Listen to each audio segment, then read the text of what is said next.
Secara logika, siapapun bakal jauh-jauh dari Anies. Nggak ada yang mau dekat-dekat. Kebobrokan Anies sudah habis ditelanjangi publik. Hanya orang putus asa atau orang ngebet berkuasa yang mau berduet dengan Anies.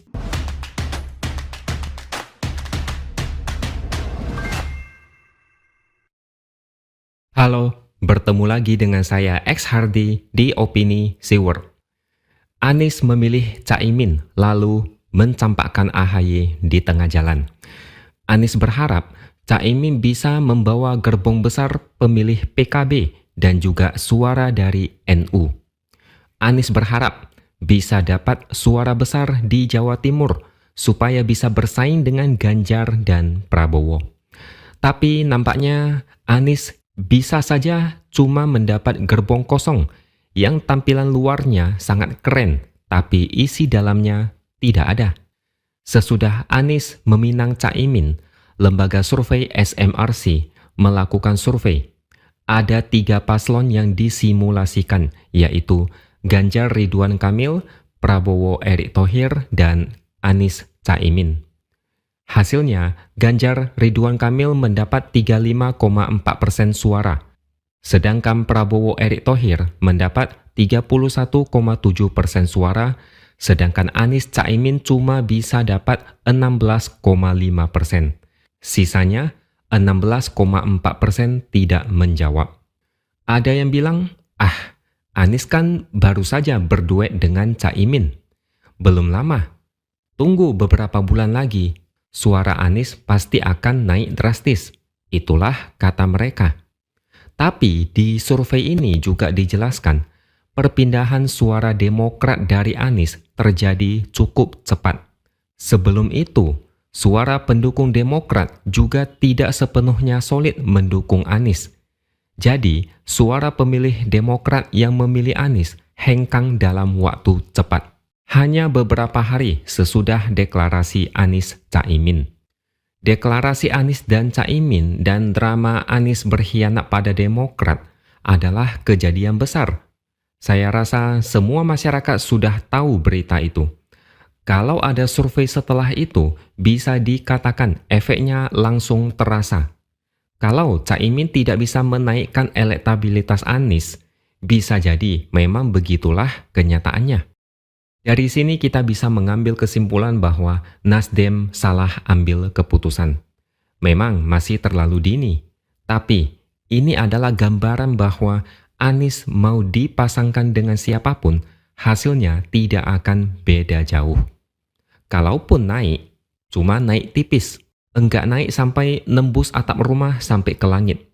Survei SMRC juga menjelaskan ada kecenderungan pemilih PKB ke Ganjar atau Prabowo ketimbang Anies. Artinya, kubu Anies harus kerja ekstra keras untuk meyakinkan pemilih PKB agar pindah dukungan.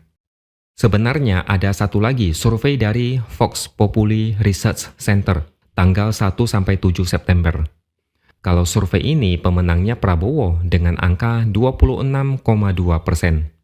Ganjar dapat 24,3% dan Anies cuma dapat 16,1%. Ini juga membuktikan efek Caimin masih belum terasa atau bisa saja memang beginilah hasil yang bisa dicapai Anies, tidak peduli siapapun cawapresnya. Pada Juli lalu ada satu lembaga survei yang bilang siapapun cawapres Anies, kemungkinan tetap sulit menang melawan Ganjar atau Prabowo. Dan nampaknya ini mulai terbukti. Ya, semua orang sudah terbuka matanya. Anies dianggap pengkhianat oleh Demokrat.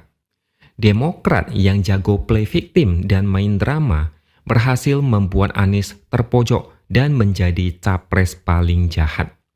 Sedangkan Caimin, dia juga punya masa lalu yang agak bernoda. Apalagi Yeni Wahid yang kalau sudah membahas Caimin pasti akan kesel. Caimin pernah dibilang mengkudeta Gus Dur di PKB. Makanya dia bilang Gus Dur melarang namanya digunakan di PKB pimpinan Caimin. Dan larangan itu diteken Gus Dur di depan notaris. Yang satu dianggap penipu dan pengkhianat, sedangkan yang satu lagi dianggap mengkudeta Gus Dur. Banyak yang sudah tahu profil kedua orang ini. Kalau dua-duanya bergabung, ini bisa jadi blunder besar. Anies yang membuang AHY aja itu sudah fatal. Bukan masalah AHY layak atau tidak layak, tapi cara berkhianat itu yang dinilai orang. Tidak peduli siapa cawapresnya, Anies itu sudah dicap pengkhianat. Dulu dicap bapak politik identitas, sekarang dicap pengkhianat. Julukannya sudah tidak terhitung lagi. Semua julukannya jelek-jelek dan enggak ada yang benar. Wajar kalau Anies sampai Pilpres nanti, elektabilitasnya tetap jeblok dan tidak akan menang di Pilpres. Anies itu sudah jadi kartu mati meskipun cawapresnya, katakanlah Mahfud MD. Masalahnya, Mahfud aja enggak mau sama Anies. Ini sama kayak mengotori track record yang sejak dulu bersih. Biar lebih meyakinkan, kita tunggu saja survei berikutnya beberapa minggu lagi. Kalau Anies masih stagnan, sudahlah pulang kampung saja. Bukan cuma itu, Bohir pun bakalan pusing. Takutnya Bohir nyerah, enggak mau ikut campur lagi dan Anies batal nyapres. Takutnya sih gitu, meskipun banyak yang berharap semoga itu bisa terjadi. Banyak yang pesta pora kalau Anies beneran batal nyapres. Sementara itu Ganjar yang belum ada cawapresnya mulai bisa menempel Prabowo dengan selisih sangat tipis. Kalau cawapres Ganjar sangat meyakinkan, maka kemenangan sudah di depan mata. Anies mau gimana pun, tetap aja percuma. Dia pikir gandeng Caimin otomatis gerbong PKB dan NU bakalan pindah semuanya ke dia. Tandanya sudah jelas. Ketua Umum PBNU bilang, PBNU tidak ada kedekatan dengan parpol manapun, termasuk PKB. Tidak ada capres dan cawapres atas nama NU. Anggota atau pengurus yang menjadi pengurus parpol itu atas nama pribadi, bukan atas nama organisasi. Yang memilih PKB belum tentu mau memilih Caimin. Apalagi mereka yang udah alergi dengan Anies, pasti mereka makin malas memilih Caimin. Ini membuktikan nama Anies sudah rusak dan tidak bisa diperbaiki lagi. Mau dipoles kayak gimana pun, atau mau dioperasi plastik, tetap saja orang-orang sudah alergi. Saking parahnya, siapapun cawapresnya, Anies tetap nyungsep. Ini tentu saja satu kerugian besar buat Anies. Tapi namanya juga usaha. Kalau tidak merebut Jawa Timur, sama saja mengaku kalah duluan. Kubu Anies sebenarnya sudah putus asa. Tapi kita lihat nanti, kalau hasil survei berikutnya tetap sama, tanda-tanda batalnya Anies nyapres bakal kelihatan. Jadi kesimpulannya, bukan Anies yang dapat keuntungan dari Caimin, tapi justru Caimin yang rugi besar berpasangan dengan Anies.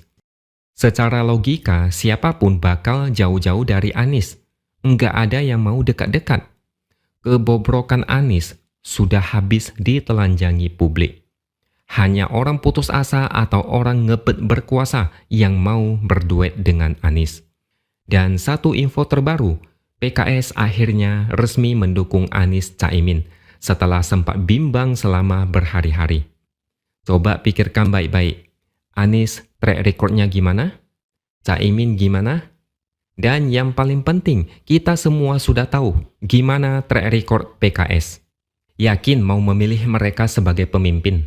Silakan renungkan baik-baik. Oke, sekian dulu opini dari saya. Subscribe channel ini supaya makin berkembang dan tuliskan komentar Anda.